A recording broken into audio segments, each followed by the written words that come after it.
بعد بسم الله الرحمن الرحيم، اللهم صل على سيدنا محمد عليه الصلاة والسلام.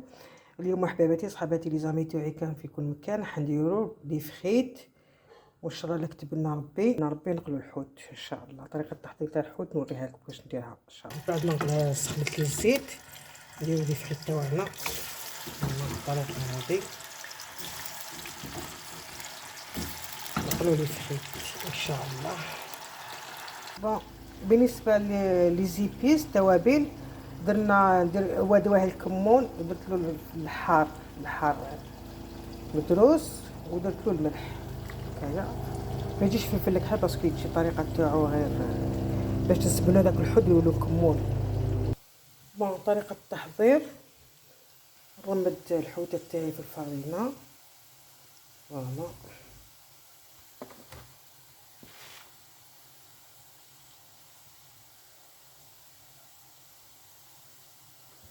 نوريكم حبه كيفاش نغمدها،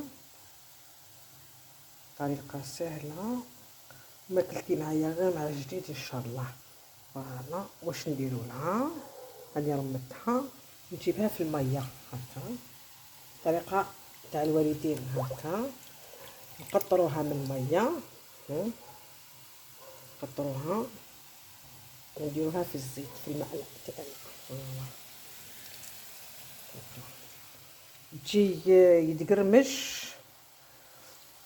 ما حبيتش ندير له الثوم، ما حبيتش ندير له بونفليك حماك الله.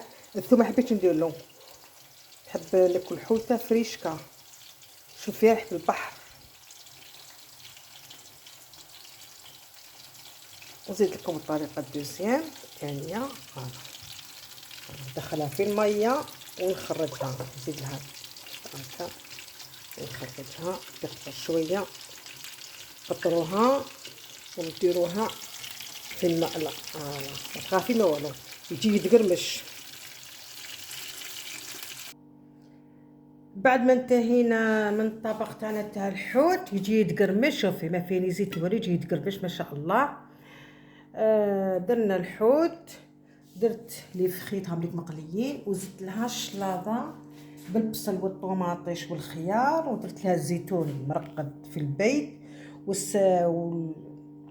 والحار تانيك مرقد في الدار. الطابله هذيك الطابله تاعي ان شاء الله تعيشوا بالصحه والهنا.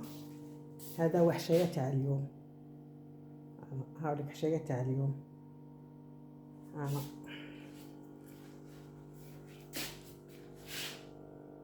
شاهدكم بالصحة والهنا، دائما مع يوميات وأطباق جميلة نتلاقوا معها غير مع جديد إن شاء الله، خفيف وظريف. اليوم درت حاجة خفيفة وإن شاء الله كالعادة ديروا لي بارطاج لي جيم وديروا لي تعليقات، صغت التعليقات مو تاع التعليقات، وديروا لي اشتراك. ونقول لكم راكم مع يوميات واطباق جميله كالعاده، ما فرق حد على حد. وريت لكم حشايه تاع اليوم واش حنتعشى ان شاء الله، نكتب لنا ربي ان شاء الله على ربي ان شاء الله. وريت لكم طريقه كيفاش نقلى الاخر. نقول لكم يعطيكم الصحه، بارك الله فيكم، دائما خفيف وظريف مع يوميات واطباق جميله. في امان الله.